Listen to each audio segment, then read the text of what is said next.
This absolutely delightful plant is known as Daphne Perfume Princess. Now, you buy them individually, but they look great grouped in twos and threes, and there is so much to love about this plant. So first of all, let's start with the flowers.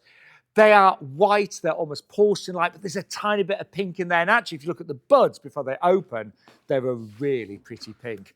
Then there's the fragrance. This variety is known for its intense fragrance. It's sweet, it's delicious.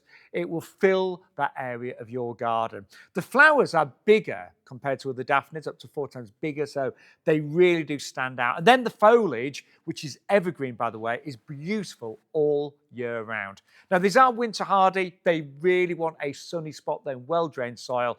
They're never going to grow too big, about 1.20 m by 1.20 m, and they're really nice and neat and compact in terms of how they grow. So I love them. I know they'll be a star in your garden. They flower late winter, early to mid-spring, and they look good all year round because of that gorgeous foliage. But if you're looking for Daphne, it doesn't get prettier and more beautiful than Daphne Perfume Princess.